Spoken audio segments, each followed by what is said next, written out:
Hi, everyone. First of all, I would like to thank the Open Source Lisbon staff for inviting me to join this great event. It's absolutely amazing for me. Let's start to talk about InnerSource and digital transformation, so how we could improve our projects using some open source practices. So let's see the journey that we could follow. So we will start to talk about some challenges in digital transformation. We will see some issues, typical issues. We will see two different strategies. So the first one was related to some international standards and best practices that we can adopt to avoid some issues during the delivery of a project. And we will see also how to improve communication for our technical team, for our development team. And we will see how InnerSource will improve this, and we will see a typical adaptive adoption. So we will see the typical component that we need to implement and how we could approach on adding new components in a healthy way. So the challenges in any digital transformation project are related to the complexity of a project. So typically you have to manage different type of components, type of critical business stuff. So not related, it could be related to the content services. So the content itself, sometimes you could have some processes to manage, and you have absolutely to provide some monitoring services for providing analytics to stakeholders. So it's absolutely important right now to take care about data, about analytics. So not only metrics are around the application stuff, the application software, but also for data. So it's absolutely important. So you have to harmonize also different type of problems, because you could have to manage also not only the core business itself for your customers or for your company. You have different departments, so you have to provide different skills in your team related to project management, but also to the technical stuff, and taking care of also of your KPIs. So this is very important, because the typical goal of your project should be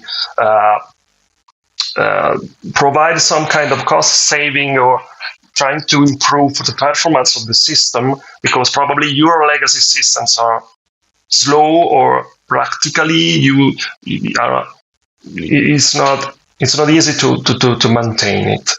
The most critical issue and the challenge is related to the communication, because probably you have different people, different roles, and for example, the gathering requirements step could be tricky, because you have different stakeholders. You could have different vertical lines in your company, and translate all these business requirements would be not easy.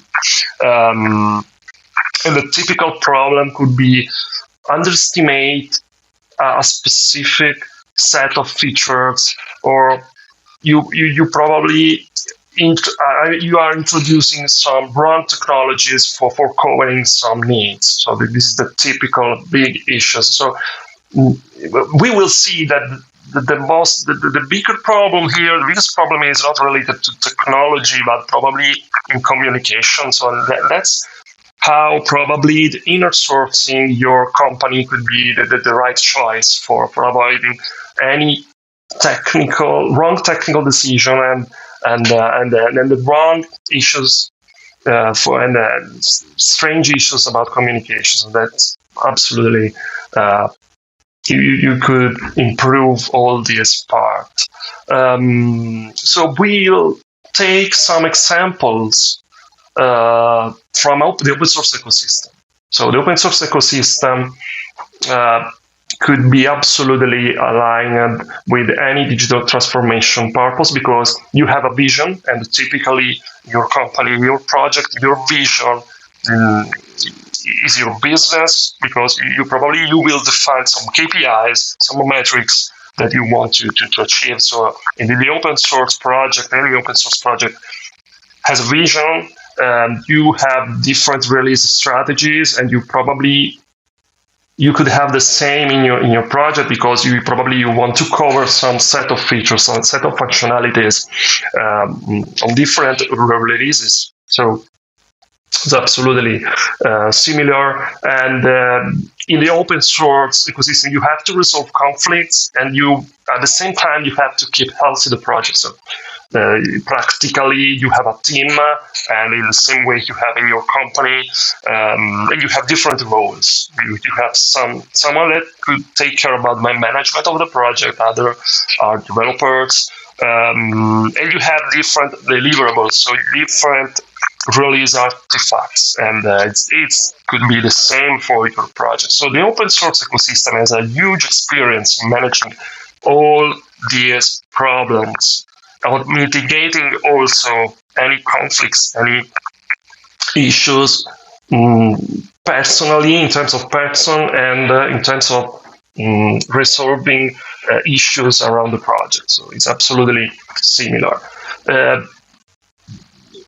There are some international standards that could help us to arrange any digital transformation project. So at the moment, I think that the most simple is related to the ECM program strategy. There is a mixed community effort, so practically from AIIM and from the MIC to open source community. So practically you have a set of best practices that allows you to avoid the typical issues during a digital transformation project. And this could be absolutely helpful, because you will avoid some communication lacks that typically in any project you could see.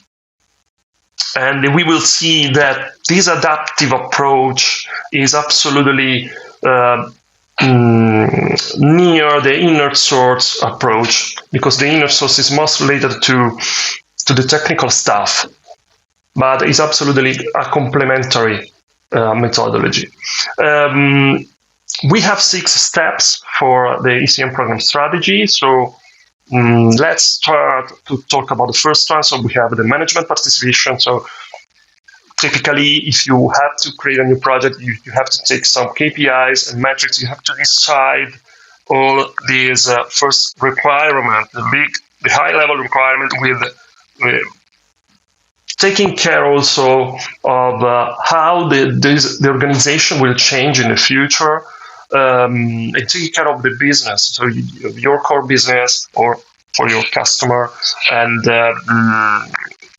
taking care of how the company will change, and identifying also the internal champions that allows you to help to understand better the domain of interest that you need to know to implement your project. And the user experience could be the first output. So how the user should interact with your platform, how users should search for contents, for example, or how the users should interact with your process management engine.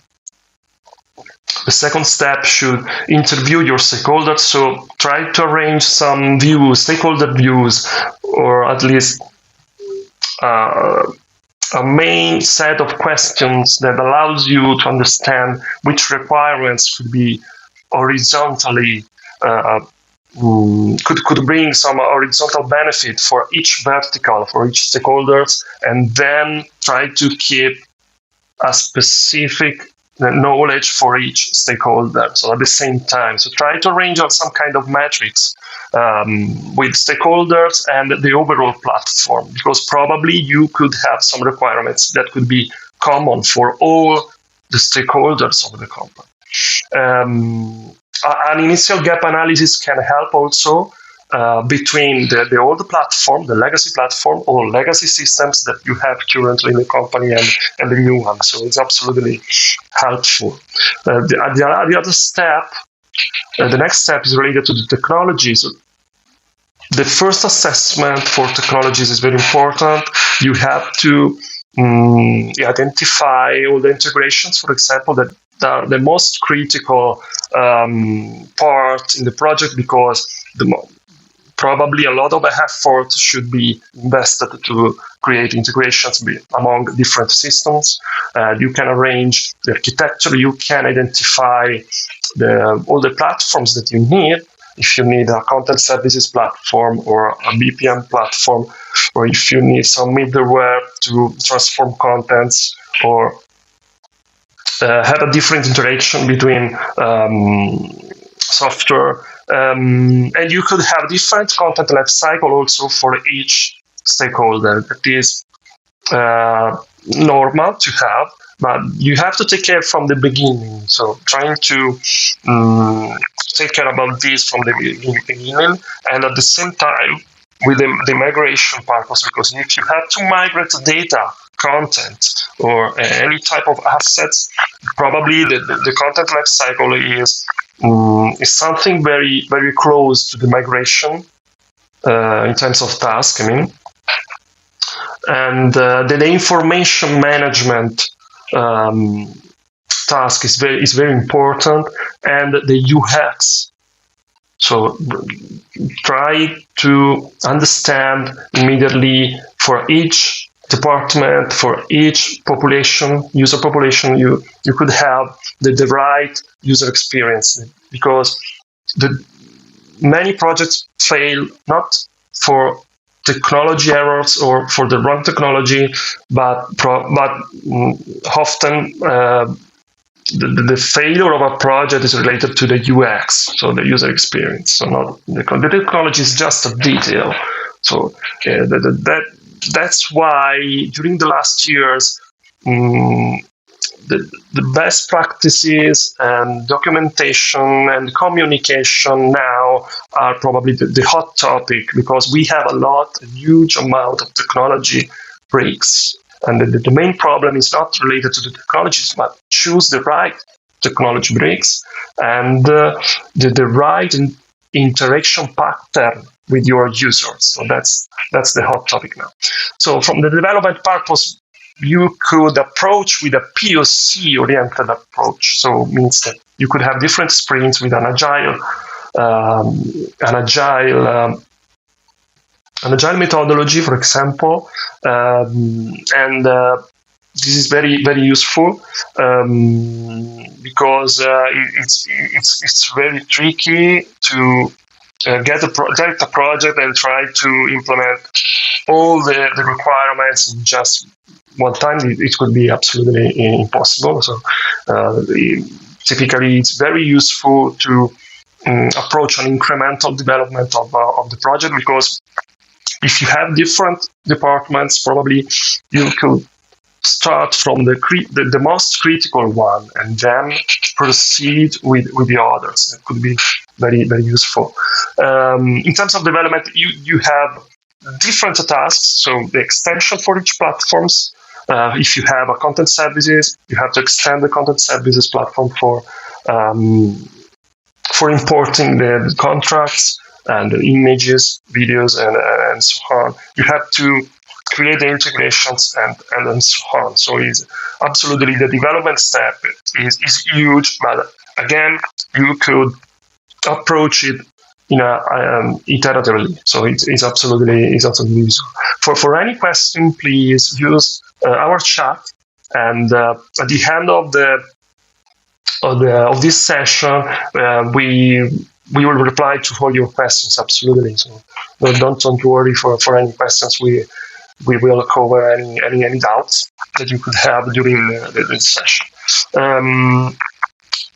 Another important topic is unit integration test, because you probably have different platforms, different technologies, and I suggest you to add a plan for implementing unit integration tests, because today we are living in a era, in a period where any technology should be integrated with the other one. So you have a lot of integrations probably, because if you try to bring an innovation from legacy systems, you probably could have a first step where the new platform is living together with the old one. So it's probably you could have an hybrid first release of your platform. This is absolutely natural for a digital transformation process. The rollout phase, you could have the execution of your test suite, the maintenance, so you have a backup strategy, the restore strategy, and so on. You have to train your administrators, your developers for your maintaining purpose, and also you have to take care about your users. You have to do some training for teach this new user experience to the user. So we have different tasks, different people, different roles, and at the end you have to provide an upgrade strategy. You have to define your upgrade strategy for each platform, because your project probably include different platforms with different vendors, different open source projects, with different environments, because you probably for each platform you could have different supported environments. And you have to take care. You try to write a good documentation about this. Not too many pages, but at least try to plan this upgrade strategy together with the vendors, with all the roadmaps of the vendors that, included in your platforms, that are absolutely it's very important. And then try to plan your features, because you probably, after the interviews with departments, you could have some input from stakeholders and from the departments to improve the user experience with new features. So probably during the first release of your platform, you have just a basic set of features, and then is natural that you could have a new one in a future release. So typically in the digital transformation project, you have different tasks, different people with different roles. So you have to manage processes. You could have some issues with some platforms not yet supported. Some requirements could be different comparing to what the customer is expecting. You could have migration issues, and you have to try to find the right role for each technical stuff, but also for your project management stuff. So, typically the communication is the main problem, because there is no common language to manage all these tasks. So the InnerSource is something that helps you in the enterprise. So this means that try to bring the open source practices inside the enterprise. So managing all your teams as an open source community. So you can absolutely manage your private project internally, and the next step is absolutely consistent, and is a suggested way to also bring in open source your extensions, your software. But the most value here is managing teams as an open source community. And typically this means that you could have your host team. So in the InnerSource approach, you have the host team that is managing the project, and with another group of committers, named trusted committers, you can welcome external contribution from the public, from the community, or from another development team. So it's not only related to the public, you could also implement privately internally. So this means that your software factory could include an opportunity to include new efforts from a guest team, from an external team. There is also a community here named the InnerSource Commons, where you will find a lot of experts, international experts, that are bringing this methodology inside their companies. So in some companies like BBC, PayPal, Google, and other companies are implementing it. So, and you will find some members that have huge experience in bringing InnerSource in the company inside this community. So The first step of this adoption in any digital transformation project could be, okay, I'm using open source software, I'm embedding some open source software, I adopted it, and I want to contribute back in the open source community. Okay, nice, it's absolutely amazing. But inner sourcing is more. It's more because you are engaging people to become a committer of your project, of your modules, of your software modules, and you could also bring these people to join conversation, discussion, to the technology assessment, for example. So the technology assessment means that these people can add new value, not only in the technology stuff, but also in the roadmap, in how you can modernize improve the architecture, for example, of your project, of your platforms, and will help you not only in the technical stuff in terms of development, but also helps you to find the right decision to approach the next step of your platform. That could be absolutely a very good move for you. So you have an external contribution. The main principles of InnerSource are related to the openness, because the main target is find new power from the external communities, from the public, and you are contributing in open source because your software is open. But this means that also your software should be designed to be open, with some parameters, general configurations, and so on. We have another principle related to mentorship, because there is an exchange of information between your host team and the guest team. You could have a guest contributor that could be absolutely a huge expert of that specific area for you, and he can bring a lot of experience. But so don't consider only your host team as the major expert of the domain. So there is an exchange of information that could be useful for both the parts, from the internal team and the guest team. So we have meritocracy, because typically if you adopt an entire open source approach, this means that if you have a committer that is bringing value for long term, and but not only in the technical stuff, but also in strategically for your project, you could achieve some kind of committership program that you could decide internally in your company how to approach this meritocracy strategy for the guest team. In this way, you can attract new people, but you can give a reward for their contribution, giving them an higher role in the community. So this means more strategic value, more strategic work for the contributor. There is a community. So this means that you have a lot of communication.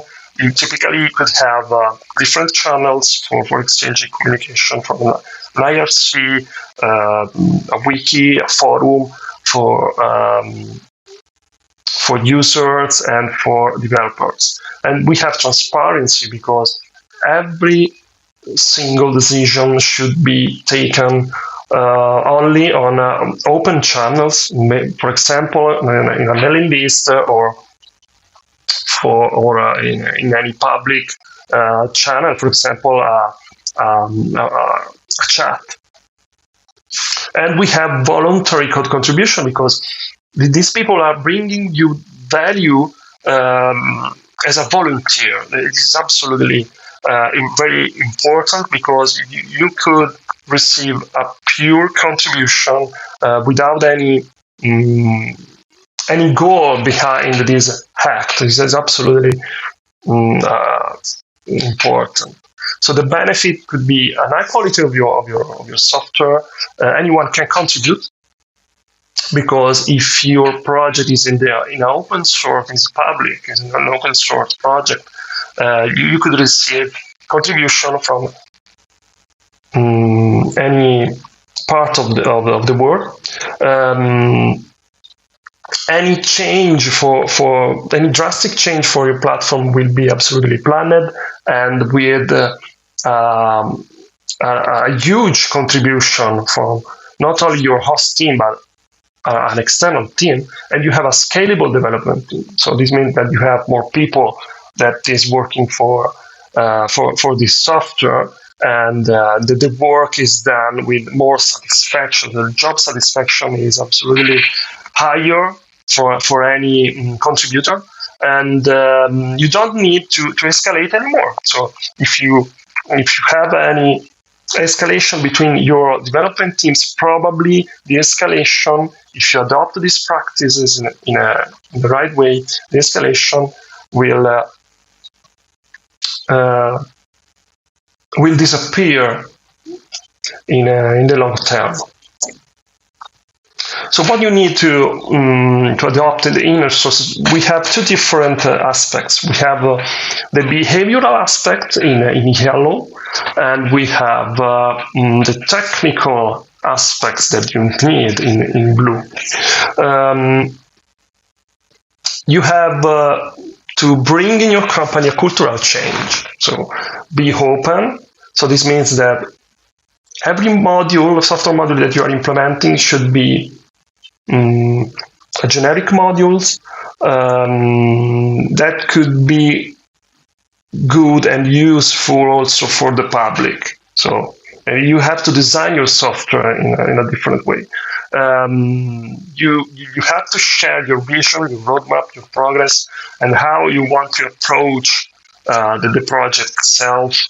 You have to ask for feedback, but you need people that is proactive. So this means that you don't need a pyramid organization in your community. So typically in a community, you have a flat organization and everyone can contribute, giving suggestion, writing code, writing documentation. So the contribution could arrive from anyone. Another good approach should be find mentors. So mentors are more experienced contributors that can help you to find the right way to solve problem issues or implementing new features. Welcome guest contributors. So try to arrange a welcome pack for any contributors to welcome in the right way these people, because these people are contributing in your project and you should take care about them in the right way. On the other hand, you have to mitigate conflicts, because behind the community, we have people, we have persons. So mitigate conflicts could be absolutely normal. It can happen. And you have to be ready to mitigate any conflict among people. On the right side, we have the technical stuff. So to approach inner sourcing, you have to approach open source methodologies. So this means that you have to provide to these contributors, internal and external contributors, different tools. So for automating the building of your code, you have to approach you have to include a forums, wiki, you have a common source code repository, an orchestrator. You have to provide some kind of quality check for your code and software, and you have typically to approach the DevOps practices that could help you to have an automated environment for building your software. In terms of adoption, so this means that you could have different open source projects, different open source modules, and starting from a basic app, you could have an extension from your front end and your back end. In another step, you could introduce a NoSQL database. I'm using, as an Apache member, some Apache projects, so you will see only Apache projects here, but just to give you an example of how any project can become more complex. And another step, you will include some GraphDB needs for your project. And if you try to bring your extensions in the public with some generic purpose, this effort on customizing these extensions to modernize your projects could be done in inner sourcing for your company. So you adopt a platform and you implement just the extensions of your platform. It could be a very smart approach. Again, we are including identity management, some advanced search capabilities, and again, we have another module with other extensions. So that's why the design your software should be more generic and more public oriented, but because this is an exchange between your company, the public, and you're bringing a lot of new force, a lot of new efforts with a scalable team with external contributors. It's very important. Again, we have some migration services here. We have a crawler, and we are migrating different repositories, and we are doing different processes on data, and that's it. So we have some references here. I leave you some references, and if you have any question, please write it on the chat. Thank you so much.